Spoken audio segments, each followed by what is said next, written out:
ne ko diplôme ban niveau la am ñu ne niveau officier supérieur la niveau commandant de compagnie commandant de légion ñooy def DE ñu ne ko mais moom il a été le meilleur dans les tests écrits moo tax ñu laaj diplôme bi pour valider parce que sinon les gens risquent de râler parce que il a été le meilleur parce que dañuy jox benn thème ci Nord Kivu il fallait faire le rapport ñun ñoo la ko gën a mën même si tu es agrégé ñun ñoo la mën suñu métier la man j'étais dans les états-majors on a fait le rapport ils ont donné la situation moi j'ai fait le rapport mieux que donc on est entré dans le centre intégré di jàng aussi corrélairement may liggéey ñuy jàng si samedi fa ngay jàng si samedi dimanche ak le soir ñu continuer di jàng pendant 3 mois 4 mois comme c'était un niveau supérieur parce qu'il y avait les magistrats il y avait des médecins il y avait des colonels il y avait tout le monde léegi ñu def ko quand on a fini man j'étais le premier à faire sama mémoire du thème bi man maa ngi def les causes des conflits en Afrique et les mécanismes traditionnels comme modernes de résolution des conflits j'ai été assisté par une inspectrice d'orientation en Côte d'Ivoire qui s'appelle Blondine Kouadio moom ma assisté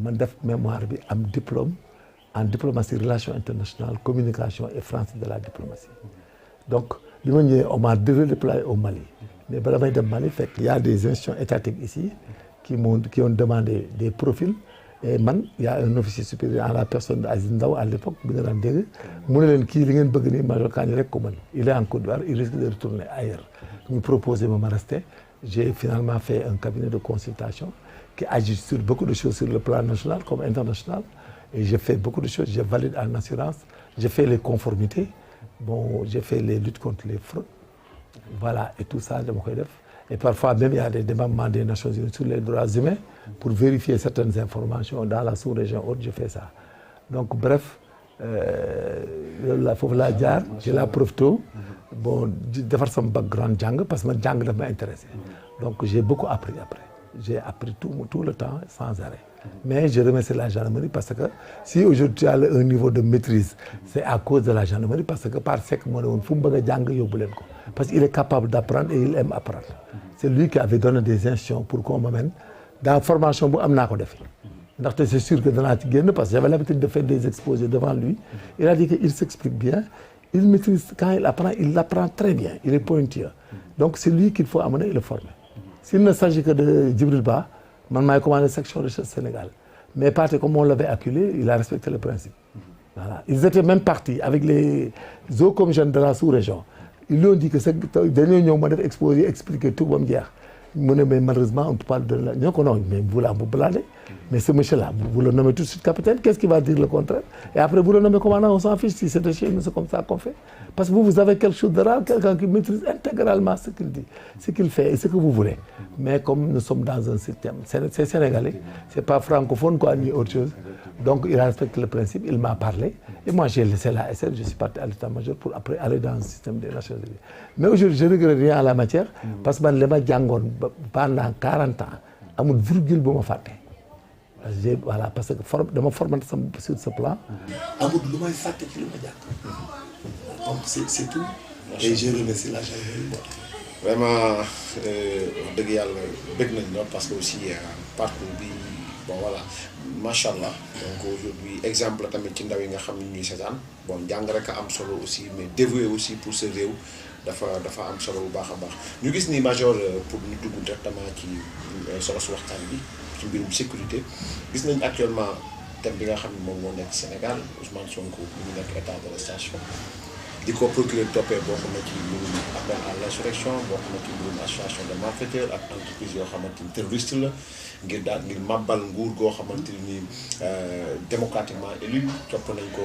incendie volontaire donc mbir yooyu yëpp bu ñu ko jëlee dajale ko en tant que ancien enquêteur koo xamante ni xam nga mbir yi mu demee est-ce que topp bi diisul trop non diisul vous savez topp il faut que boo inquiété il faut nga wax infraction yëpp d'abord xam nga dafa am ñaari problème il y a les concours d'infraction et cumul d'infraction avantage yu def infraction yu bari lan la il y a le principe de non cumul des peines au Sénégal c'est-à-dire boo defee junni infraction dañ lay juger yëpp qualifié juger la di la condamner xam nga dafay am cumul ngay def infraction nii def bi infraction suba nga defaat am na concours nga def vol ici dem sàccaat oto fiiraat nit dem doon muy concours d'infraction wala muy cumul ak concours la ñuy wax mais tel que soit Ousmane Sonko ñun ñëpp ñu ngi woon Sénégal xam nga le cas de Ousmane Sonko pourquoi ma intransigeance yi parce que ñun ñëpp ñu ngi woon Sénégal di gis muy wax di def Ousmane Sonko dem nañ ba ñëpp daw di génn Dakar di def ay affaire am ñoo xam ne seen kër yi ñemetuñ fa fanaan man dem naa ba sama kër nii samay mbokk sax di ñëw naan defal attention ñii di sax ñëw naan dañ lay garder dañ lay nangam mais pas à cause de liñ doon def luñ ko incrimé menace de mort c'est la réalité incendie volontaire ñoom ñoo lakk BRT lakk terre bi ñoo lakk kër jaamur yi parce que ñoom ñoo ko commandité ñoo fay goos yi ñu def ko ñoo atteindre à la sûreté là en di initier ci ñoom mettre branco yu nekk ay levier gaz et pétrole connu dans le monde mais ñoom dañoo xamul ni ñoom mettre branco sont suivis par Europol Interpol et Schengen c'est-à-dire ay cuune lañ fu ne la ñu dugal seen loxo ñoom dañoo fàtte ni dafa am ay organisation yoo xam ne dans le monde ils suivent tout le monde CIA dañuy suivre tout le monde am na ñoo xam ne mais branco même il est suivi par satellite parce que ñooñu ay avocats lobbyistes lañ ils sont dans les grandes magouilles donc dañ koy suivre di ko écouter par balayage waxuma la écouter fil di de 50 mètres yi ko wër sax gars yi dañ koy déglu bitim réew genre yooyu mais ils ont vu que le monde a évolué lépp ki li muy def xam nañ ko naka ngay accepter ay branco ñëw loo xam ne waxul dara di attaquer réew mi nga nekk pour déstabiliser ko s'il était un avocat il se limite au principe du droit les infractions que vous avez incriminées ne sont pas ça théoriser ci il peut même pas théoriser sur aucune infraction ñoom ay avocats sénégalais ak des sénégalais di ko accepter donc moom Ousmane Sonko li mu doon def da koo def te booba dafa yaakaaroon day réussir ñi mu àndal yaakaar ne day réussir il n'avait plus de retenue dem na ba nga xam ne moom il était hésitant pour que na fi jël mais il a été même pas intelligent parce que dem na sax ba bëgg a jëlee Macky Sall par la force boo ko defee en tant que opposant tu n'es pas un militaire mais tu peux pas être président mais da ko fàtte sax moo tax heure yooyu sax da ko def daan day jóge Casamance ñëw génne ko palais bi comme xaj ñu def ko comme Samuel Doe mais il n'a pas été intelligent s'il était intelligent sax moom du ko def parce que le mouvement insurrectionnel il faut mu nekk un acte de rébellion armée moo tax Camara Sylla daan théoriser qui est l'autorité légitime dans un État parce que l'autorité légitime c'est l'État normal et tout mais dans la théorie de cette même doctrine Camara Sylla a soutenu que même un mouvement insurrectionnel qui arrive à prendre la place de l'autorité anciennement légitime devient légitime donc pour donner des ordres mais moom étant un civil il a oublié que il pouvait pas prendre l'État un civil ne peut pas faire un coup d'État il y a la police l'armée la gendarmerie donc il devait être patient et faire mais il a été un homme infractionnel man musuma gis nit ku mais une personne aussi dangereuse musuma imaginer aussi un mouvement comme Pastef des gens aussi insolents aussi violents aussi malhonnêtes qui ont ñoo xam ne jàpp ay magistrats di leen toroxal di leen saaga ay menaces de mort magistrat di dee ngay jubilé daan lakk leen kër jaamur bu ngeen demee da ngeen fay fekk xaalis naan mortel combat ay nit nga leen di nax sax pour ñu dee pour yow naan leen ko ci dee si ay juraat am ci ay charlatans yu génn naan jiyaar ay nangam di nax ay xale bañ dee ci mais bref lu ñu leen teg ci yoon dagan na mais ces gens là ak kiligam boobu mais même un régime qui change da leen di dóor kenn du leen bàyyi parce que ils ont été à l'extrémisme de la violence c'est-à-dire verbale comme physique ñoom li ñu boole dafa garaaw violence verbale ak violence physique de sorte que gis nga gosses yi ñu doon manipuler nii ils n'ont rien compris gis nga si c'était pas Macky Sall un autre je te jure da leen di yóbbu peine de mort lay delloo si def leen ko parce que il le mérite parce que nit nag ngay fekk nit ci këram ak teraangaam nit di la wax ngay dem ci kër jaamu naan da ngay lakk këram di ko mais bi def ay violence jàpp xale yi bu ñuy manifester ngeen ci rey di fen mais ñun loolu suñu métier dañ ko jàng on a vu des gosses yoo xam ne ay tir oblique moo leen rey ça veut dire dañ leen tiim jam leen mais ils sont pas intelligents mais si dañuy wax ne dafa ñu yaakaar ne l'état là est bête la police et la gendarmerie benn ballu policier bu daloon ci ñoom dana rey ñett Sénégal fii kenn fekkalu fi manifestant de force de sécurité. parce que li nga wax noonu bokk na ci wax yi mu wax xaw na am diir tuuti c'était en 2021 2022. doon na wax policiers yi ne sur le terrain bon gendarmes yi ne sur le terrain nañ def nànk parce que état bi mën na sax jël ay munitions. yoo xam ne parce que habitude. manipulateur la. est-ce que c'est pas parce que ñoom ils avaient prévu. non il avait prévu ñun on savait tout. man personnellement sama métier la man Casamance rébellion def naa ci 8 ans.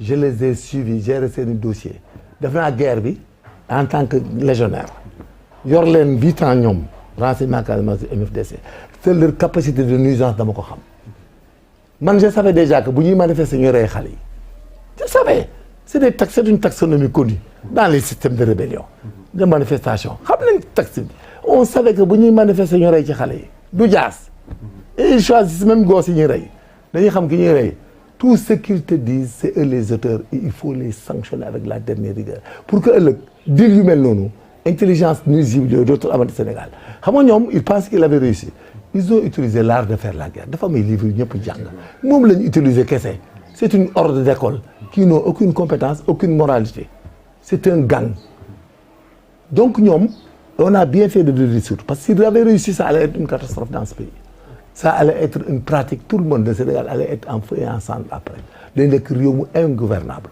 chacun allait utiliser la violence les insultes affaiblir les institutions étatiques avoir des gendarmes frileux ñu ragal am ay policiers yu ragal magistrats yu ragal ñëpp a ngi doon ragal ñun boo daan wax nee naa la say mbokk yëpp ay ñëw ba bitim réew taxaw bàyyi nangam defal nangam mais boobu xam nañu ñi gënuñoo nekk kenn góor et puis c'est des gens dangereux mais moo tax ñu opposé wu ci ñoom d'une manière violente te gis nga ñoom bu demoon ba évoluer ci kanam mais kenn du leen bàyyi dañu leen di tëj ci kaso bu yeboo ñu grève de faim bu yeboo ñu làgg bu yeboo ñu dee c'est leur problème il faut jamais les laisser il faut les sanctionner pour le respect des principes de droit dans un État le respect des institutions le respect des autres personnes honnêtes même ils ont même marabout yi dañu leen a napp ñëpp lañ napp les marabouts là dañoo napp marabout yi napp tous les Sénégalais kenn ñemewu ci génn wax ci ñoo xam ne c'est une horde de bandits ànd ak jigéen ñi des femmes là de mœurs légères topp leen ñuy dem fu ne ànd ak ñoom mu nekk noosu gaynde y a des gens qui étaient avec peur mais di leen jox xaalis ils avaient beaucoup d'argent l'argent venait de partout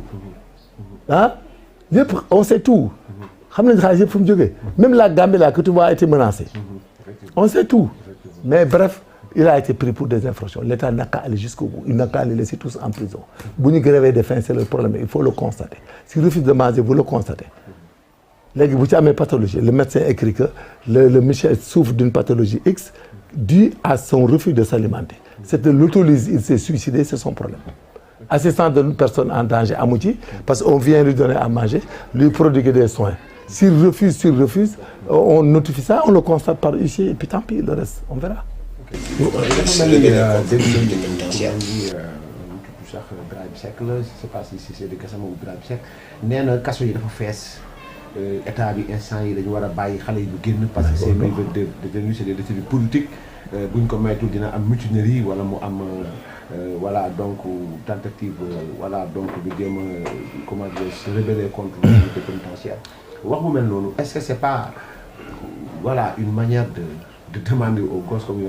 ma ne Seydi Gassama ak keneen ki nu mu traité. Birahim Seck Alioune aussi. ma ne ils n'ont qu'à retirer leur récépissé leur accréditation. mais est-ce que état am na sañ-sañ. mais bien sûr am na ko il peut pas exercer au Sénégal le ministre de l'Intérieur je lui dis aujourd'hui que ces Seydi Gassama autres là ils sont dans les mêmes postures que ces pastefiens et c'est du régionalisme il n'a qu'à leur retirer leur accréditation au Sénégal ils n'exercent plus cette fonction ici parce qu'ils ont fait preuve de malhonnêteté de partialité hein d'ethnocentrisme de régionalisme et de tout ce qu'ils ont fait est très grave parce que quand on porte quelle que soit la fonction de l'individu quand ses biens sont atteints quand sa personne est atteinte quand son honneur est atteinte mënoo di saaga magistrat te ñoom dañ ci wax dara droit mais les magistrats c'est des humains le genre de gendarmerie et les gendarmes c'est des humains la police c'est des humains man je suis un humain Alioune Kandji yow saaga nañ la ba tey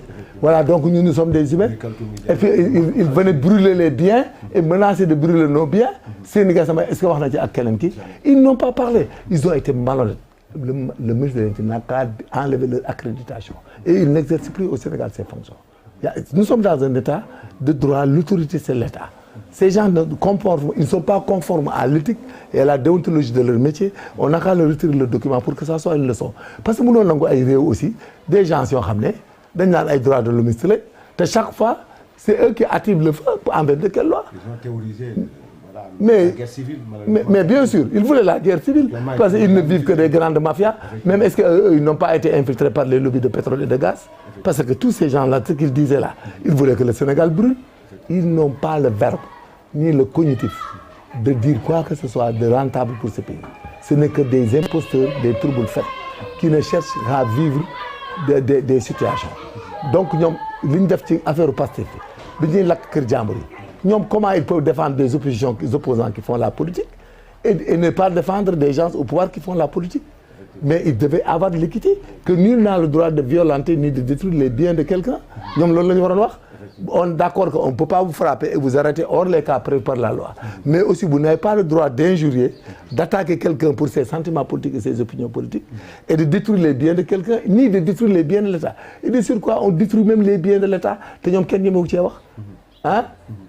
Si MFDC attaque, pourtant MFDC porte atteinte aux intérêts du pays, et sans raison, c'est du banditisme, du n'importe quoi.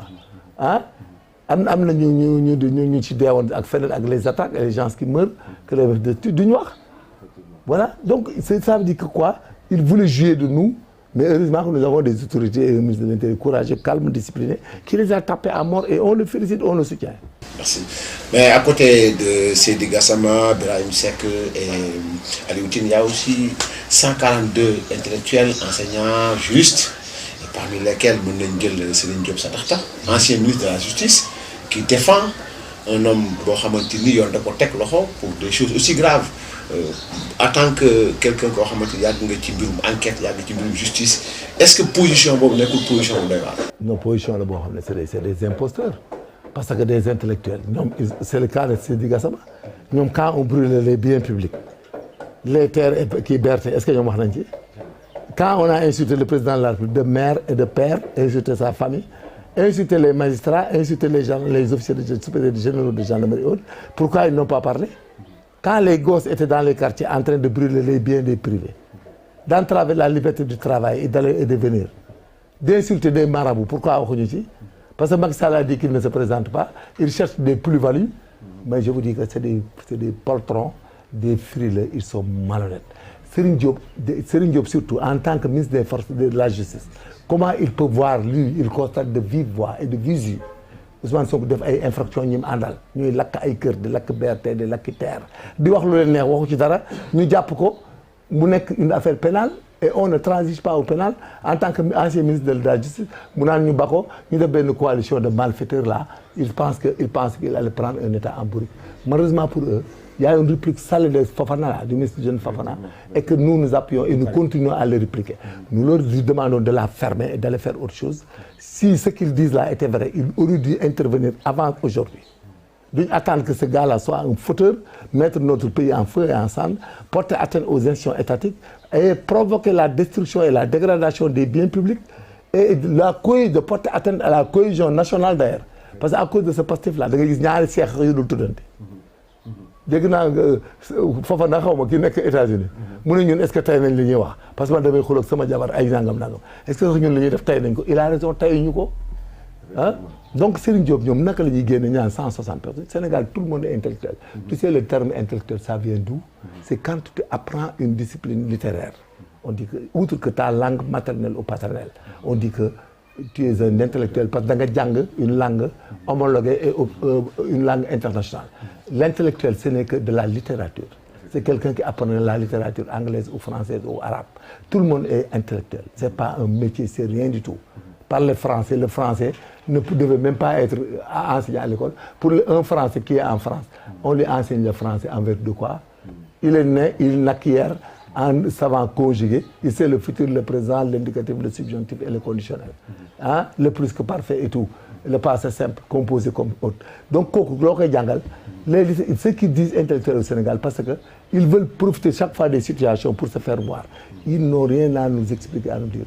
Nous avons besoin de scientifiques qui font des recherches pour voir comment lutter contre des pathologies comme la Covid-19, comment lutter contre la pathologie de cancer du col, comment lutter contre les trichomonas vaginales, comment atténuer le diabète.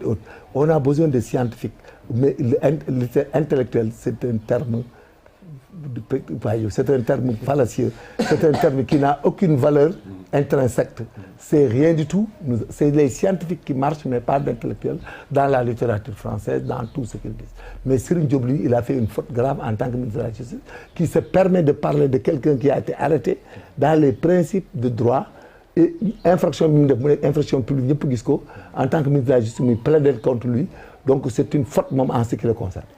Mais est-ce que actuellement, au vu du principe de la séparation des pouvoirs, c'est ça? Est-ce que le président Macky Sall est-ce que vous le président Macky Sall mënut a bàyyi Sonko ci fala amnistie la ci mën ak grâce te amnistie bi dañ koy voté grâce rek la ci am droit et ça n'efface pas la peine te day xaar ñu juger ko day xaar mu am autorité de la chose jugée. de même que amnistie. voilà amnistie bi day xaar ba mu am autorité de la chose jugée. tout ce qui s'active là c'est parce que ils ont vu que Sonko s'est totalisé. ils veulent chercher des plus-values moo tax ñu génn c'est des poltrons bi dëkk bi tàkk ñuy lakk alalu jaamur di lakk BRT di lakk lépp où est-ce qu'ils étaient des intellectuels ils étaient cachés comme des rapalmistes là dans leur niche de domestique là ils étaient cachés chez eux ils se cachaient chez eux ils sortaient même pas ils ne parlaient même pas c'est aujourd'hui qu'ils sortent là pour venir porter atteinte à la bonne marche des institutions et puis Macky Sall n'a rien à voir dans le judiciaire ils le savent. Ils n'ont rien à dire et ils n'ont qu'à la fermer. On ne leur pardonnera pas ça. Cette fois-ci-là, on ne va pas leur permettre de venir phagocyter tout ce qui est en train de se faire dans ce pays par l'imposture, la démagogie, le trichement. C'est des tricheurs. C'est des grands tricheurs. C'est des escrocs même à la limite. Parce qu'ils veulent prendre une situation escroquée du fait. On le refuse et on les attaque. Ils n'ont qu'à arrêter à se faire voir ailleurs parce que bi gars yi di lakk dëkk bi di saaga nit ñi ndey ak bàyyi di saaga Macky Sall di saaga Serigne Bassirou Gueye di saaga Moussa Fall di saaga Yàgg di saaga juge d'instruction yi Maham Diallo di ñu saaga ñun maa ak yow di saaga nit ñi di lakk kër jàmbur di saaga Serigne Bass Abdou Khadre et tout ils étaient là ils n'ont rien dire ils n'ont qu'à la fermer on leur permet pas de pouvoir parler suñ ko deful dañ ko ne leen attaque te dañ ko digaale ak ñoom. tey gis nañ ni màggal gi mu ngi jege. ñoo xam ne commencé nañ déjà saboter installation ONAS yi du point de vue sécuritaire gis nañ ñu ne bitim réew di saaga ay xalifa généraux même s'ils ont ay double nationalité et consort bon loolu ci wàllu sécurité présentement yan matuwaay moo jar a jël par rapport ak li nga xam ne moom màggal Touba bi nga xam ne jege na parce que aussi xoddeeku balaa ngay lakkale. màggal Touba ren nii je sais que c'est un màggal aussi boo xam ne il faut la vigilance. man je n'aurai jamais confiance à ces gens-là je sais que et je suppose que. la rancœur bi ñu am lâcheté bi ñu am envers les mourides ñoom dañ koy nëbbu mais c'est une affaire réelle man à mon avis il faut tout prendre en compte il faut prendre toutes les mesures ci màggal ren gi murid yëpp dañuy vigilant koo gis mu am comportement benn tu informes la police koo gis muy jéem a yàq wala def dara vous vous opposez par la violence contre lui et que il faut que tout le monde y participe le renseignement là c'est pas la police et la gendarmerie seulement tous les gens de Touba de Mbacké et autres ku ci gis nit koo xam ne li muy def c'est pas orthodoxe wala comportement bu louche bu nangam dis-le aux policiers ils vont venir regarder la situation et l'infiltrer et le filer boo ko defee 24 heures 4 da nga xam li muy def on a les institutions mais police ak gendarmerie mënuñu nekk fépp il faut que les populations de Touba Mbacké et tous les mourides qui participeront au Magal il faut que nous soyons tous vigilants et que de dénoncer toute situation et fu ngeen gisee nit mu def lu dul yoon da ngeen dal ci kawam parce que ce qui s'est passé à Touba dafa inadmissible ñuy jël xaaj di ko jox ay jigéen ne leen dem leen dagg tiwo yi ñu dem dagg tiwo yi dafa nga ne jigéen ju nekk Touba kooku lu mu xam ci politique ak lu ci yoonam bu daggee tiwo nit ak ko sant mais état bi dana xam ñi ko dagglu ak ñoom ñi ko dagg dana leen tëj jusqu'à la dernière rigueur yàgg nañ ko def Touba parce que dañuy rembale mbedd yi Dakar daaw inondation bi ñoom ñoo doon jël ay saako suuf di ko def ci caniveau yi on a vu ça man bi ma njëkkee gis ñu ko dama yaakaar dañuy curé mais man dama doon jàpp biñ koy def buntu frontière wetu frontière man je pensais que dañuy curé ay booy lañ jël yoo xam ne viennent des régions intérieures là mais ñëw Dakar Sénégal di ko yàq ces lâches là donc ñëw def ko ba yàq zone captage bi ñoom ñoo ko yàq Touba actuellement ils ont tellement dégradé là-bas heureusement que gis nañ ko mais ay 500 millions lañ jënd ay raccords pour génne ndox mi ndaamaatoog yooyu génne ko yóbbu ko ci àll ba c'était bon ndox mi da doon dem mais malheureusement il y a des averses même démb dafa taw bu métti Mbacké ak Touba mais la lâcheté ak seen niveau de nuisance ba tey dañut parce que ñoom ñoo ci boole ay salafistes ay islamistes ay doomi daara yoo xam ne gëmuñu murid gëmuñu Baye Niass gëmuñu Tidiane ñoom ñoo dem jël ces salafistes là ces gens là di bopp seen bopp doomi daara qui ne sont rien d'autre que des salafistes et des émanations de terrorisme de terroristes yu capable lu ne capable nañ ko contre les khalifes généraux ils sont capables de tout contre les chrétiens ils sont capables de tout contre nous et contre un État c'est des rêveurs et puis seen dangerosité foo ko natt weesu na ko mais pour éradiquer ko il faut la violence d'État et la létalité d'État gis nga comme les systèmes de Poutine la am na yoo xam ne doo ko may citoyen mu koy teg yeneen citoyen doo may citoyen dans un pays muy yàq réew moomu lakk alalu réew mi dégrader institutions yi dégrader édifices publics yi di terroriser population bi il faut aller jusqu'au bout et jusqu'à ce que même si mort s'ensuit c'est légitime et conforme du droit parce que nous avons le métier des armes nous avons les lois et nous avons les faits justificatifs qui l'ordre de la loi et le commandement de l'autorité légitime on ne peut pas permettre ak benn citoyen sénégalais ngay détruire la vie d'un Sénégalais bu la deful dara di détruire les biens publics de détruire les institutions taxaw ci dëkk bi di bonde. Il n'est pas question. Il faut les arrêter comme on a fait avec Ousmane Sonko et les autres, les condamner et les laisser en prison jusqu'à ce qu'ils purgent leur peine. Et puis comme ça la vie continue.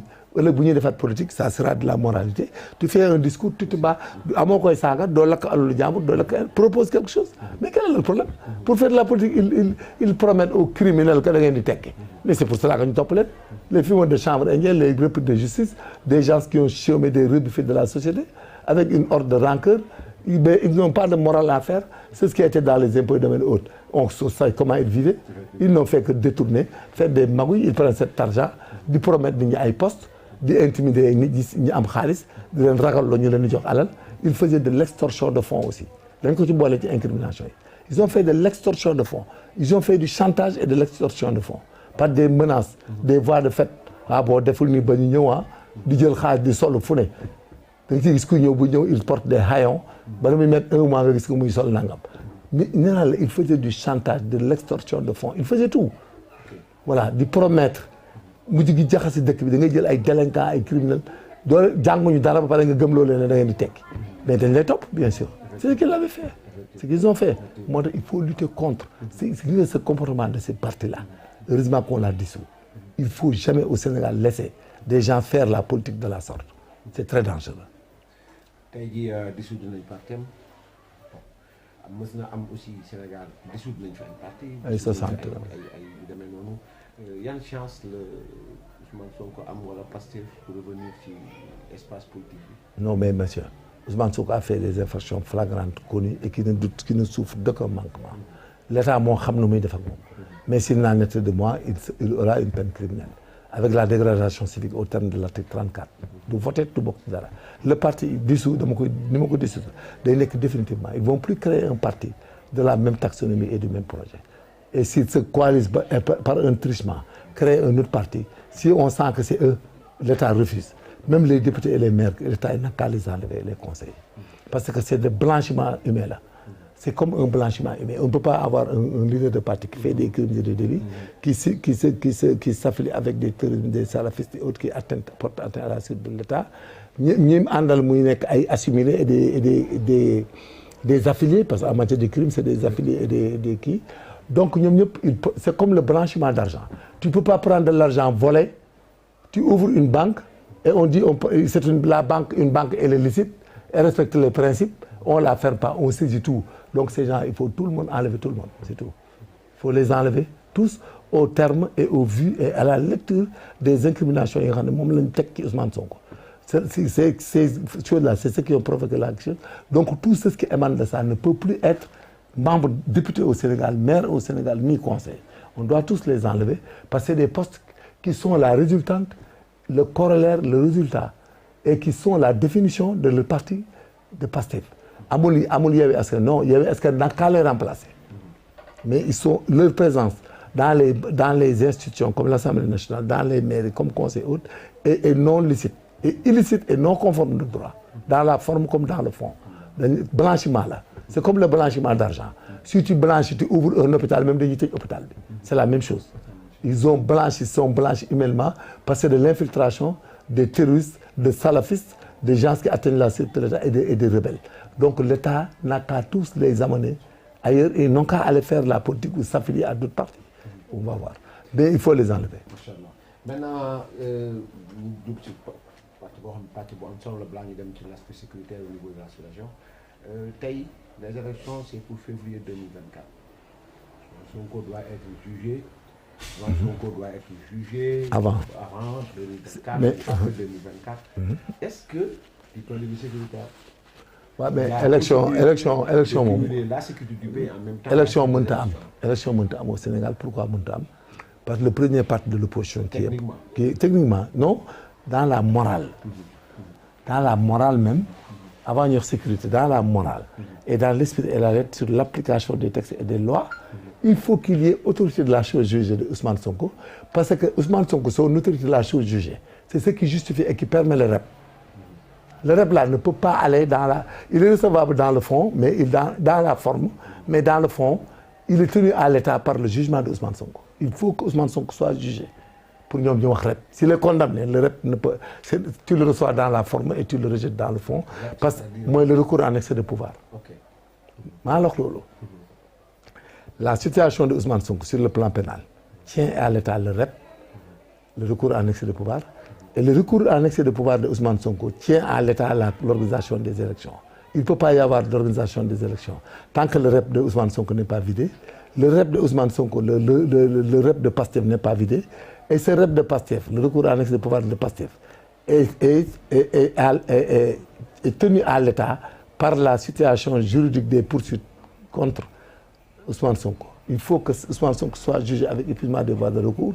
S'il est acquitté, le REP, ce n'est même pas la peine parce que de droit, les faits ne sont pas constants, ne sont pas évidents, ils ne sont pas salafistes, ils ne sont pas terroristes, ils n'ont pas atteint à la sûreté de l'État, ils ne sont pas injuriés, ils ne sont pas détruits. Dans ce cas, il n'y a pas nécessité de théoriser du REP parce que le jugement est au vu des incriminations portées sur M. Ousmane Sonko et après jugement, après pourvoi en cassation, il appelle que les faits ne sont pas fondés. En conséquence, rien ne souffre à ce que le parti Pastef soit réhabilité. Mais si Ousmane Sonko est condamné, ce n'est pas la peine de faire le REP parce qu'il est irrecevable. Voilà la lecture du décret qui le parce que c'est une mesure de sûreté que le ministre a pris. Le décret là, c'est une mesure de sûreté. Elle est proactive, elle est préventive pour ne pas répéter le même mot. En conséquence, je répète, la situation de Ousmane Sonko tient à l'État le recours en excès de pouvoir qu'on appelle REP. Et le recours en excès de pouvoir tient à l'État les élections. Parce que imaginez qu'il y a des bonnes élections, nous jugeons ce acquitté quoi. Mais il demandera à ce que les élections soient annulées. Et le droit sera illégitime. Non, c'est illégitime. Parce que il y a donc c'est un abus d'autorité. Et l'abus d'autorité compromet le résultat. La mesure prise est compromise par l'abus d'autorité. La mesure prise par l'abus d'autorité, c'est ça. Donc, il ne peut pas y avoir d'élection. Ça, c'est technique. Non, c'est technique. C'est logique et c'est de la morale même. Effectivement. C'est de la morale. Organiser, il faut nous juger les noms. Parce que nous sommes parti bien seul sur l'opposition. Nous sommes en parti bien seul. Parce que nous sommes là. Les gens font def. Les beaucoup dissoudre. Cette dissolution est une question de droit qui est liée au jugement de Ousmane Sonko et à son éventuelle condamnation. Mais il faut qu'on condamne pour REP bi mën a nekk te REP bi aussi ñoom REP bi mënoo def ay élection le lendemain nga jugé REP bi ñu ne la ils ont gagné. Mais techniquement aussi bàyyi ko mu génn dem nekk candidat ñu fal ko c'est potentiellement selon le procureur élire un supposé terroriste wala mënta nekk parce que bu boobaa même boo ko bàyyi mu ñëw ñu fal ko mais ban jugement ko jugé. Il peut faire de l'abus d'autorité sur le jugement. Il ne peut pas s'auto-juger lui. Si tu le laisses être président, il dit qu'il annule la procédure, il annule le viol supposé de Adji Sarr, il fait ça demi-heure. On est dans un état de droit, c'est de la morale. Ousmane Sonko, il est pris, il faut qu'il soit jugé avec épuisement des voies de recours. Si on condamne, nous savons que Pastef c'est terminé. Les gens ont élection. Mais les gars, dafa mel ni Pastef wala ex-Pastef ñoom ñoo gën a am intérêt à ce qu'on repousse les élections. ñoom bu dee dañu ñeme droit dañuy demander du kenn du élection Macky Sall day toog dëgg ko ba mu fin dañuy guerre juridique lay doon mais pas ay élection guerre juridique bi la ñuy dem song ko ñoom xamuñ sax fu ñuy teg seen tànk man yàgg naa leen wax ne ay nullards lañ. Ça c'est mieux que d'observer une grève de la faim. Mais c'est mieux ñemewuñ droit bi ñoom li fi ñuy teg seen tànk lañ xam c'est-à-dire ñoom muusuñu bu ñu muusoon daal Macky Sall ñun kenn du fi élection dañuy ñuy àtte dañuy instruction ñu ñëw ñu àtte ñu bañ xam fu ñu teg suñu tànk parce que bu ñu waree bokk bu ñu waree bokk mais ñoom ci nii mënuñu am benn règle de droit ak benn droit bu leen nit di wax ñu bàyyi Ousmane Sonko wala ñu bokk ci élection parce que le ministre a pris une mesure de sûreté dissoudre ko pour l'ordre public la sécurité publique et la sûreté nationale c'est très légal et c'est très légitime parce que les faits la lecture des faits le déroulement des faits mais interpelle cette mesure kooku on n'en doute même pas voilà. Et nonobstant les impostures des uns et des autres qui pensent qu'au Sénégal il faut jouer avec le verbe dans les ordres d'interprétation. On n'a qu'à demander l'ordre des cultivateurs là. Mais ils nous emmerdent là avec les ordres des machins. Non, c'est-à-dire ces gars-là ne sont pas sérieux. Ils ne sont pas du tout sérieux, ils ne sont pas honnêtes. Li ñuy def ci Sénégal ñëpp gis ko. Ñu vivre ko 2021, 22 ba 23. On a perdu plus de 175 milliards. Ouais, yow nit ñi torox ñi rey nit ñi gaañ ñi saaga nit ñi di saaga ay président de la République mais Serigne Diop di ko gis. Saaga un procureur de la République saaga les gendarmes les policiers et tout le monde nga di ko teg bët ngay am tuppee naan da ngay ñëw fii dañuy théorie ay intellectuels ils n'ont qu'à aller se faire voir et aller boire du thé chez eux et nous coller la paix parce que ils sont mais ils n'ont pas été prudents et vigilants ñoom ñoom bu doon ay nit lañ di ay gor waruñu ci dugg ci dara ndax dañuy tàppet fii di ragal di làqatu mais di làqatu ba heure bi ñuy génn naan dañuy mais ils sont mal foutus mais c'est des imposteurs mën naa ko wax mais c'est anti-républicain c'est des malhonnêtes voilà. Aujourd'hui on va ñu dem dugg directement dans la sous-région les putsch Mali, Niger, Burkina, Guinée-Conakry. Aujourd'hui, la mort de Prigojine, de Wagner. Oui, c'est ça. Est-ce qu'il n'y a pas, d'abord, vous direz sur la région, est-ce qu'il y a une insécurité par rapport à Sahel, avec les au Mali? Xam-xam bi màcc na jëm ci wàllu voilà géopolitique ba géostratégie ci jëm jamono jooju noonu mais moment yi ñu toll nii la sous-région. Mais la menace est permanente et réelle.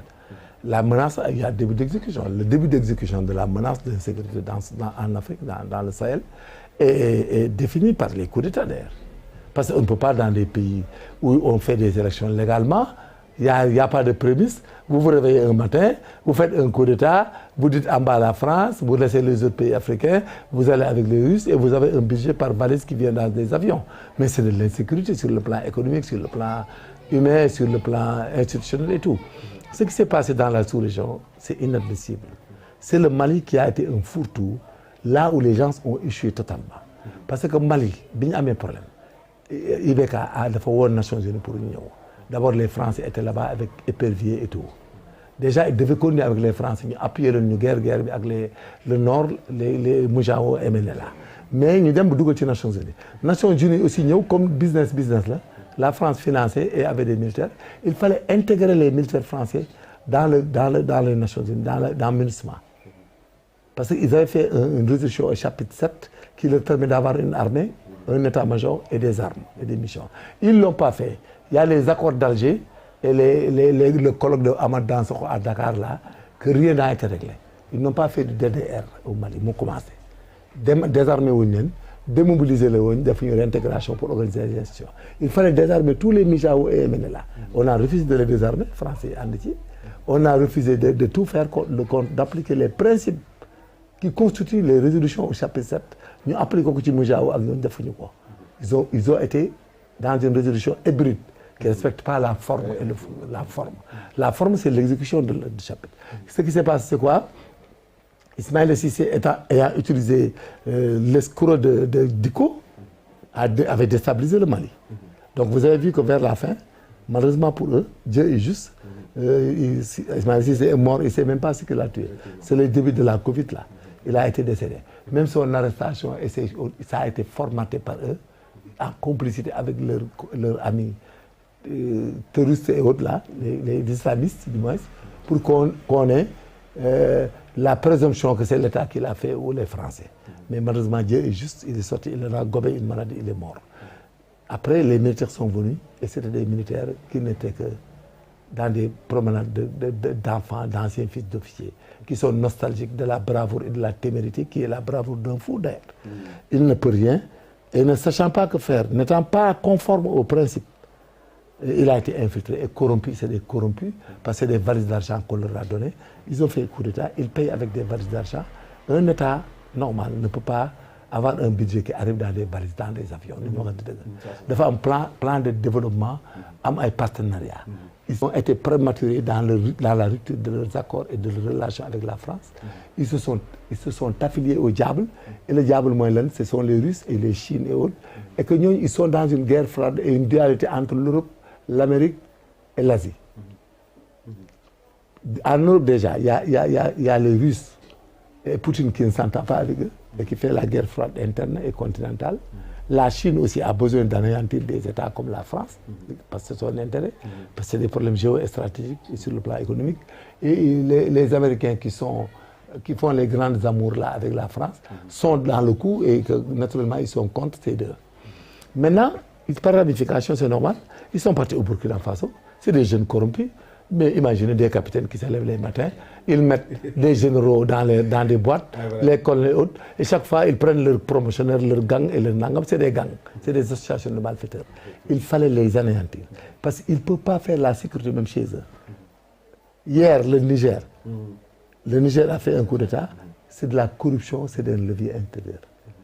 moo tax bi ñu ko tuddee nga dégg Mali ñëw Burkina on va les aider ils prennent des armes en Russie amul nëbbante ak Chine loolu lañu yaakaar pour s'opposer à la suprématie et à l'autorité de droit de la CEDEAO parce que la CEDEAO a la même valeur sur le plan régional et sous-régional que les Nations Unies tous les actes qu'ils posent au nom de la CEDEAO et au vu des principes qui régissent son installation et son instauration et sa création et sa ratification par les pays lui donne la possibilité de poser des actes qui sont licites et conformes de droit.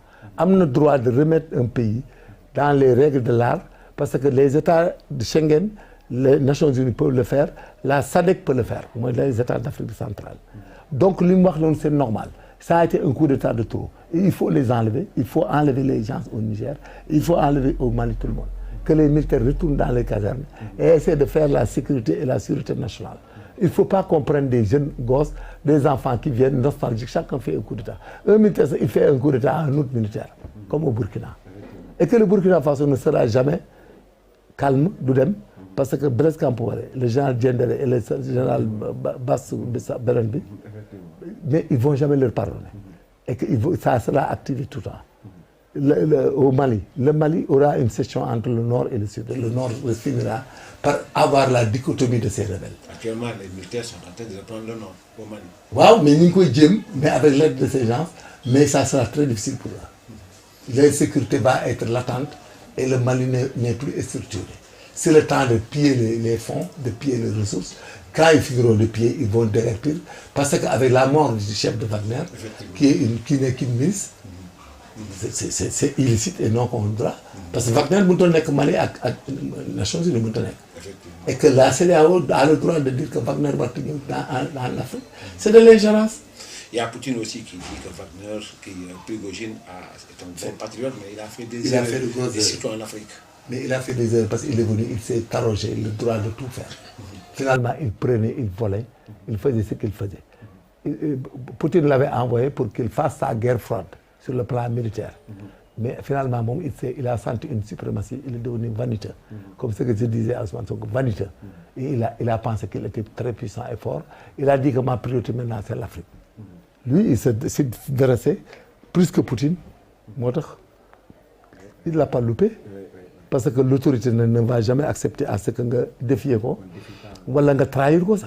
Il y a des militaires limite ça à toi. Et puis le jeune homme, il était un homme dangereux. Un homme qui ne respecte pas les principes des droits humains et qui pense qu'il peut tout faire avec ces Wagner, ces criminels-là, rassemblés, dont la présence en Afrique est non conforme au droit.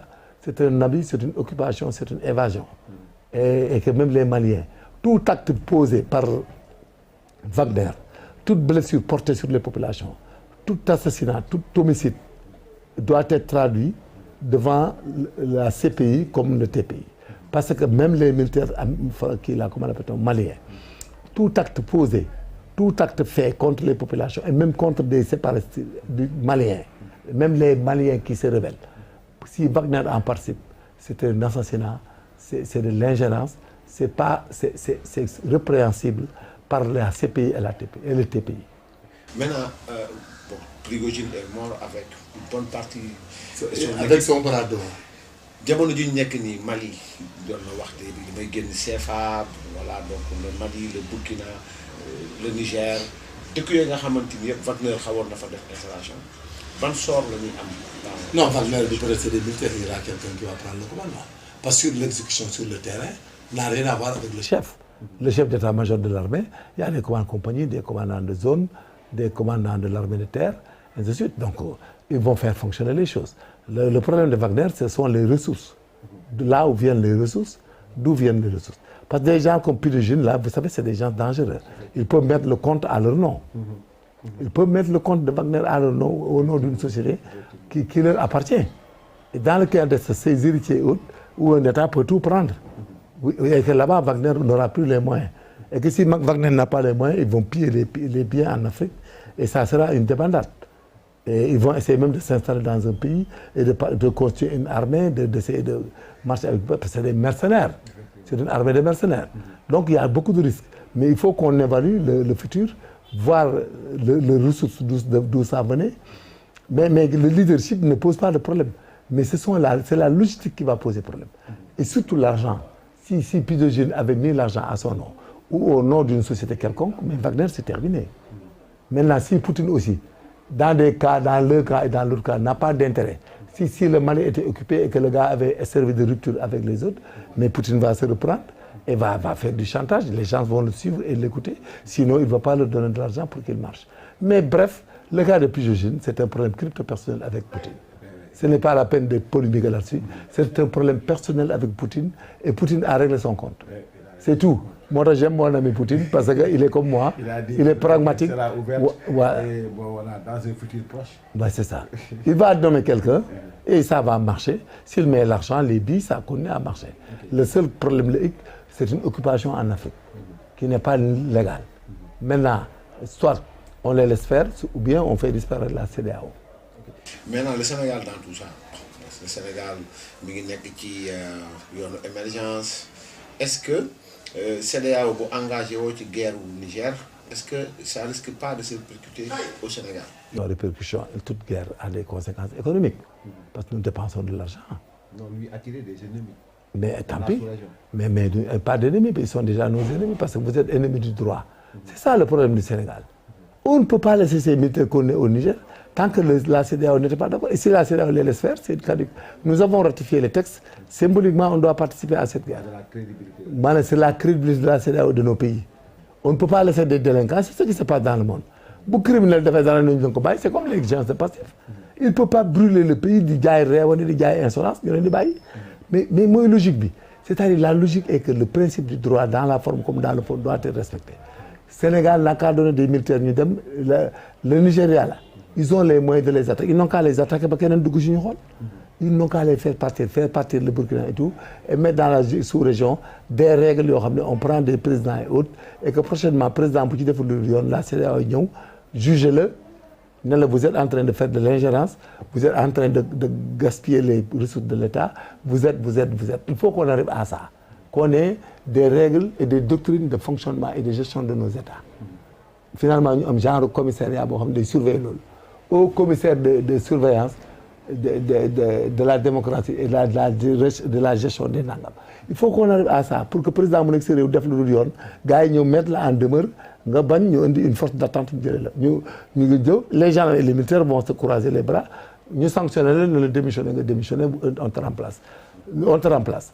Donc c'est très facile à gérer. Mais la loi on ne peut pas laisser des militaires faire leur loi partout en Afrique. Sinon c'est une catastrophe. amoon nañ mbégte ñu wax dernière question bi balaa ñu lay bàyyi ak internautes yi qui la gën a frappé sa carrière en tant qu'enquêteur, en tant que quelqu'un koo xamante ni nga été dans la criminelle monsieur yoo xam doo ko mën a wax mais ce qui vous a le plus frappé li nga xamante ni mooy sa carrière pour jeexale ko internet yi. man bi ma ci gën a frappé mooy un jour j'ai réussi quelque chose boo xam ne quand même ça m'a réconforté dans ci li ma doon jàng. Moi, dafa am benn waay bu tudd Alan Kalika Parson. Il a pris beaucoup d'argent à Mbour dans un projet de pêche de l'État, 300 millions. daw dem Gambie. Léegi ñu di ko rechercher les unités dem rechercher ko ak coopération gambienne mais ils ont vu que dafa dugg ci avion dem pour ñoom donc génn foofu. Léegi Macky Abdou Diouf bi mu gisee Codé bi fi nekkoon là comment il s'appelait Codé Mbengue ak la police et la DIC yàgg sax je pense était la chef de la DIC ou chef quoi mais les gens sont allés le rechercher mais après ils ont activé Interpol parce que Belgique la avion bi waroon wàcc pour tracer ko mais Interpol bi mu demee Belgique dafa gis ne gisuñu waaj débarqué ci avion bi ñoom ñu xalaat ne waaj dafa manipuler dafa neexal gars yi effacé ko or que c'était pas ça ñu demaat conseil présidence genre bi demaat foofu Macky Sall du moins Abdou Diouf insisté waat léegi mu ñëw jaaxle daal ne comme man je venais des stages dont je vous ai parlé j'avais fait investigation donc pour ñoom jàng naa mën naa ko ñu demande avec tout ce que vous avez appris est-ce que vous pouvez retourner aller en Gambie faire les investigations man leen oui on va voir ma dem Gambie dem Sankoum le chef de la police là Sankoum Badji xaw ma Sankoum moo chef police gambienne ñu gisee tout mu habilité ñu boole ñu ñaari inspecteur Bodian ak beneen inspecteur ak benn policier ma reprendre investigation yi fi mu dugg fi mu jaar yëpp ba gis un DG de Bara Fishing qui s'appelait bon je laisse le nom on sait jamais quoi. c'est le directeur de Bara Fishing. ma entendre ko ba mbiri ci laa xam ne kii li may wax leerul parce que waa ji wàccul Belgique mais man sama investigation xam naa technique yi délinquants yi criminels yu mag yi li ñuy def pour dissimuler les réseaux ni ñu koy defee c'est très simple dañuy jël paasu avion fay paas bi dem aéroport embarqué ba ci avion bi bu ñu demee ba nit ñi embarqué di embarqué la ñuy wax chef bi dañuy am na mu fàtte wàcc xam nga foofu ils ont fait tout le circuit ils ont fait ce qu'on appelle le check-in léegi loolu la ñuy def dañuy def check-in bi ba mu jeex ñu dugg ci avion bi wàccaat nag ne dañuy jëli bagage insister léegi nag bu avion bi war a départ da ngay déclarer incident bi le passager numéro tel siège nangam ay demandé mais dootoo ko gis day génn aéroport dem yoonam léegi nag waa noonu la def bàyyi jabar ji dem ak ay ñeneen ñi léegi nag looloo tax gars yi bi ñu demee Belgique di ko kar ils n'ont rien vu ñu yaakaar dafa nëbbatu dissimulé fekk c'est pas ça mais man ma xam ko ma demandé plan de vol bi ak incident de vol yi léegi Lufthansa la xaw ma ban kii la woon bi ñu ñëwee plan de vol bi ak incident bi ci biir cockpit bi chef de cabine bi il avait mentionné ce passager là que volé wul dafa dugg ba pare génnaat te ñëwaatul ma xam ne waa ji demul waa ji jógewut gàpp bi ma xam ne waa ji demul léegi nag il faut le trouver mais comme il était dans la pêche il avait son secrétariat et tout le monde daf leen abandonné nëbbatu jàpp nañ chauffeur bi ak yenn matériels yi mais on a pris ses adresses ses fax et son numéro de téléphone et tout on lui a fait des commandes de 300 pieds de sol et de crevettes daal di téye chauffeur bi wax ak DG Bara Fishing ne ko waa ji am nañ benn commande bu ñëw waa ji dafa yàkkamti ba boole am na ko ñu boole pour ñu fay xaalis bi il voulait même me remettre les chèques mais dañoo bañ ne duñ ma ko jox mu ne ah bon mais ndongo Sénégalais yi koy wër moo tax mënu ma ko génne mu ne ñun ndongo Sénégalais yi mooy police sénégalais yi Gambie moo wax loolu waa ji ñu wax ak mu mel ñun ñooy team gos muy wax ñu koy wax loolu li mu wax fax bi ñun ñoo ko falsifié tapé waat ko par machine wutaat machine tapé ko defaat fax bi ba moom bi ñu ko liiree il a pensé que c'est normal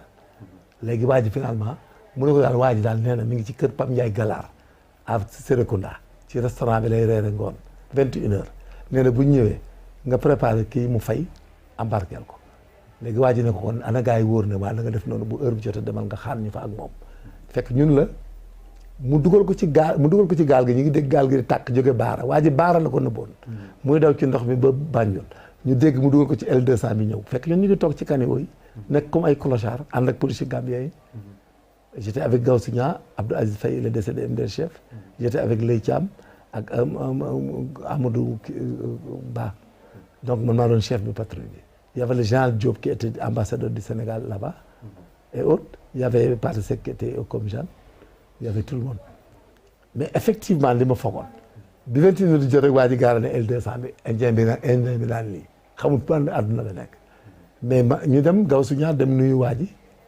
dem nuyu ko mais bi mu nuyee waa ji rocc da koo nuyu rek rocc caabi ji da koo nuyu fi nga joxe loxo rek mu rocc caabi oto bi waa ji di këlëb fekk indien bi génn nañ ko ba teg ko ci kaw oto bi daw rawale ko suñu ambassade bañ demee ambassade bi mais ñu xam ne waa ji comme boss la Gambie te yaa jamee fa nekkoon te dafa il est versatile mais on a géré le gars xaw a affolé bëgg a indi incident ñu ne ko non yow ñu yóbbu ko ambassade bi nax ko ñëw ma ne général bi ne ko kii c'est un bon citoyen gambien suñu mbokk la Sénégal lu ko naqari na ko il nous a aidé à ce qu'on ait arrêté l'Indien mu ne voilà ñoo bokk nangam il était content même que sax may nañu ñu reer donc moom il s'est calmé génn ci ba set ñun ñu dem def le protocole 8h ñu njëkk ko dugal ci ferry bi à 8h génn naa wàcc naa Baara suñu oto ak oto yi on avait 2 véhicules départ wutali ko Mbour parce que Mbour la jële woon xaalis bi ma yegsee Tataguine am na ko ma woo fii Dakar boo xam ne ci kooru gars yi la bokk jur droit bi quoi genre avocat yi ne ma vous êtes où ma ne ko je suis à Tataguine j'ai demandé votre numéro de tout tu t'arrêtes là-bas je vous trouve là-bas je vous donne 50 millions vous le laissez partir on le fait passer par la Mauritanie mu dem yoon 50 millions benn waay mi ngi doon xaw ma dee na fan yi j'ai son nom ma ne ko d'accord mais nañ daje Mbour ma yóbbu ko Mbour yóbbu ko gendarmerie fekk on a rendu compte par fax l'ambassadeur a rendu compte on a rendu compte à Dakar tout le monde est au courant ils ont même rendu compte à la présidence ne ko le gars a été pris ma yóbbu ko Mbour j'ai dit au commandant brigade kii dañ ko jàpp suñ 300 000 lu jëloon sur ordre de la présidence et des commandements indi nañ ko ñu téye ko ma ne ko nag gaa yi ngi seen 50 millions di ñëw bu yóbba nga wax ko procureur wax ko ñëpp ku ci dugg da nga ci des effectivement ñu tëj ko bi ñu ko tëjee Et finalement, il n'a plus de solution. Comme c'est des blanchisseurs d'argent, ils ont de l'argent. Il a payé les 300 millions. Le gars, il dure que 2 ans. Après, il a fait appel et tout. Mais comme il avait payé l'argent, bon, donc la clémence du tribunal, je pense qu'il n'a pas fait 6 mois, on l'a laissé partir. Mais ça, c'est une satisfaction extrême. Ouvrage-le, œuvre-le. Mais je suis content parce que ces 50 millions-là, c'était rien du tout. Imagine tey boo ko lekkoon rek heure bi mën na fekk ñu naan gendarme radié woon wala dafa dawoon dem États-Unis ay daw mais toogaat nañ di liggéey ba tey ñu samp kër yàlla may suñu wërsëg ñu dem ci Nations Unies ñëw am fa alal juñ tabaxi kër am liggéey nañ fa lu day ne alal jooju wala ëpp ko jooju ñu doon jox moo tax nit ñi booy liggéey da ngay gëm sa ñaq bul gëm labaj bul gëm sàcc bul gëm fen day liggéey honnêtement c'est comme les gendarmes là yàkkam seen àdduna bay dugg ci faux billets noirs c'est des mécréants mais c'est oui mais non pas du tout nous la gendarmerie n'a pas de problème sur ça ni la police ni l'armée nous la gendarmerie et la police n'ont pas des usines de formation et de fabrication d'hommes nous formons des hommes nous les prenons dans la société nit ki la éducation am la ak légèreté intelligence am ak mërsam mais am na doomu góor yoo xam ne comme ñun man sama doom gendarme la samay frère gendarme la samay jarbaat gendarme la tout man maa leen ko def ndax j'ai préféré ñëw foofu pour ñu nekk des hommes yu dëggu yu honnête mais doo def foo dem loo fekk jël ko man am naa sama gosse boo xam ne il gère un magasin il gère chaque matin 2 milliards mais du ci lekk dërëm bu day wàcc ñëw sax ma di ko régleel benn 25 000 mais 2 milliards la yeenu di gérer mais du ko lekk jamais parce que ñi ko jur dañ ko gëmloo ne àdduna doo dundee jamais riba ak sàcc ak fen sàcc alalu jaamu daw France sàcc alalu jaamu dem États-Unis labaj nit xaalisam labaj nit ak xam boo liggéeyloo nit yaa ngi labaj foo fekk faux billet yaa ngi ci bu dee cagatu jigéen joo xam ne foo fekk 20 000 dem ah yow góor ñi sax koo romb da nga romb fukki góor ñu taxaw di waxtaan ñëpp xam noo woddoo góor goo xam ne gaan foo toll yaa ngi labaj maana dem si c'est-à-dire pour réussir dans la vie il faut croire à son propre effort sa propre effort sa capacité sa investissement humain moom ngay gëm pour nga réussir dans la vie mais nga nekk homme de tenue wala magistrat wala daam nangam mais benn suba teel ngay lekk benn dërëm rek mën na laa topp sa njaboot sa giiru dund il faut jamais compter de réussir dans des magouilles dans le vol dans les corruptions et autres il faut pas boo bëggee réussir dans la vie ne compte jamais sur le hasard boo ko defut da nga réussir da ngay am 100 ngay commencé denc 25 di denc di def ndànk ba am dara adduna bi on n'est pas là pour que de s'enrichir de ndànk c'est pour vivre avoir des enfants et contribuer à la chaîne de humaine c'est-à-dire di am ay doom takk jabar say doom am jabar takk jabar ngeen di dund lekk naan mais ku nekk naan damay dem kenn géej gi pour am oto takk ñeenti jabar léegi bu dee naa mën a takk ñeenti jabar am doom am kër am nangam mais c'est aberrant mais c'est grave ndar fayul tekki ñun ñi ñëpp fañ jógee xam nañ ko dañoo jàng am courage di liggéey ndànk kër gi mën naa ko moom mais j'étais MDL chef laa ko am pourtant dama dem ndànk def lépp xaalis joxe apport personnel mais frigo dem naa ba nekk MDL aw ma frigo mais parce que xaalis frigo bi dama ko doon épargne BHS mu nekk ay ardoise comme kër yi ardoise la woon bi may dem ay Nations Unies dem ak di ñëw laa ko tabax modifié ko tout ce qui est là maa ko jënd maa ko tabax fay ko ba mu jeex fay naa 20 ans kër gi mais kooku mais noo ko mënoon fay naan da nga ko yaakaar di sàcc ak di labaj dama ko fay sama salaire kër gi sama salaire laa ko fayee coupure direct dërëmu nit doomi aadama buy dund wala buy tooy demu ci c'est comme ça qu'on vit il faut avoir le courage d'affronter la vie et de vivre il faut avoir un vécu voilà mais quand t'as di labaj gauche labaj droite fen gauche fen droite lu ne nga def ko nit soxor boo amee intérêt dem boo amul intérêt bàyyi wor jigéen sax ak góor da ngay gis ñuy warante góor gu takk jigéen ndax intérêt parents yi amut nga ba ko fa fekk am na ñeenti doom ñett nga yàqal ko addunaam góor gu dem ci jigéen di góor di sëy góor gu lay jox alalam nekk bitim réew wala mu nekk Dakar dokeer di sonn di la jox nga boole ci di fo di njaaloo di jox sa bopp yeneen góor bi imagine c'est lâcheté ah imagine ces formes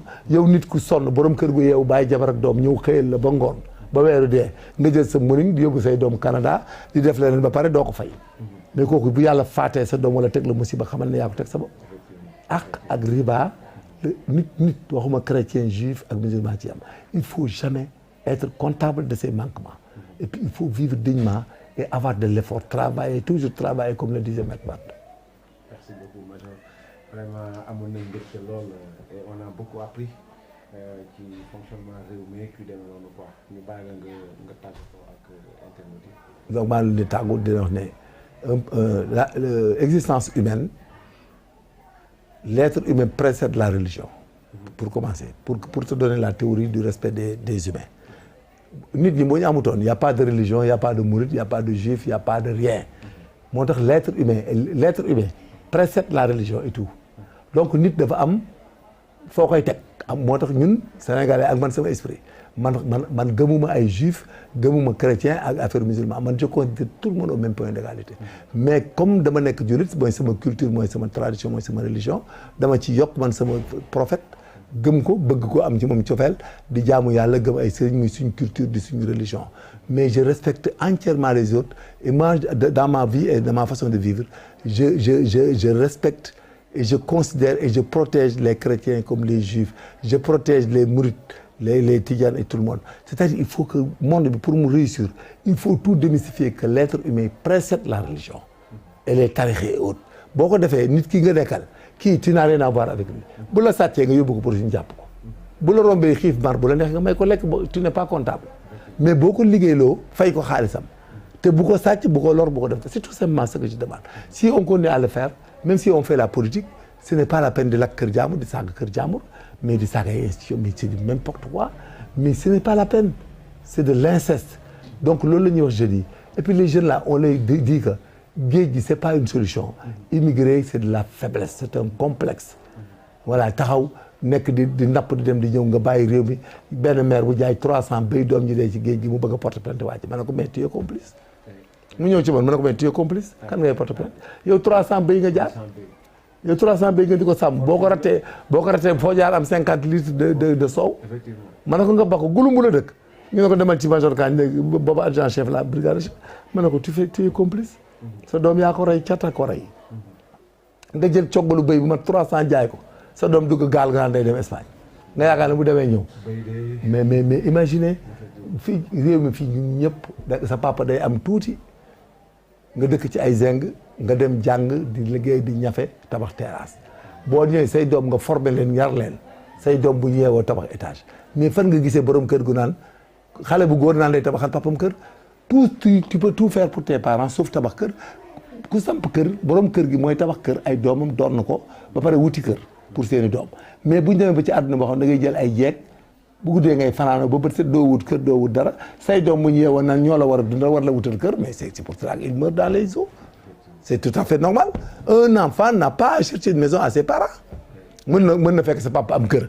nga xaw ko améliorer wala tabaxaaral ko mais yow nga juddu ñu naan la boobu da ngaa war a am jom wutal ma kër moom sa papa amul jom ba mën a wutal boppam kër kon du dara il faut que ñu delloo suñu xel yi les enfants là c'est pas du xale yi du question ñoom ñoo ñu war a dundal war ñoo jox lekk war ñoo jox naan war ñoo wutali kër c'est pas normal il faut qu'on se remette en cause li ñuy wax ni ay état l'état n'a rien à foutre dans l'immigration c'est l'échec de l'éducation c'est l'échec de l'organisation familiale c'est le dogmatisme qui ici dans les maisons parce que yor ay doom bëgg leen wéer lépp mais danañ dee ci lu raw ci ndox bi ils vont même sauter par avion sans parents parce que c'est comme ça chantage moral la da ngay sappe seen moral et puis sénégalais doo ku génn liggéey am dara nga ne sa doom day tekk la même chose gëmuñ yàlla bref c'est un pays très difficile à gérer mais les générations à venir les jeunes là nañ gëm yàlla dal di patient discipliné loyal patient moom daal laay wax jeunes yi bu ñu ko deful dañ leen rey mag ñi dañ leen rey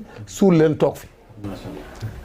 amoon nañ mbégte lool recevoir wala fekk si fii Major Kandji fii ci këram di ko sant bu baax a baax di ko gërëm ci dalal bi nga xam ne dalal nañu ko waxtaan nañ ci ponk yu bëri ci li nga xamante ni moom mooy l'actualité au Sénégal waxtaan nañ ci li nga xam moom mooy le volet sécuritaire waxtaan ci li nga xamante ni amal na solo Sénégal mooy jox li nga xamante ni mooy conseil ndaw yi effectivement la solution n'est pas la mer et ne peut pas être la mer la solution se trouve en nous la solution est dans la détermination ne jamais se lasser donc pour persévérer et demain inchallah les résultats vont suivre donc amoon nañ mbégte lool sant leen bu baax a baax gërëm leen wasalaamualeykum wa rahmatullahi taala wa barakatuhu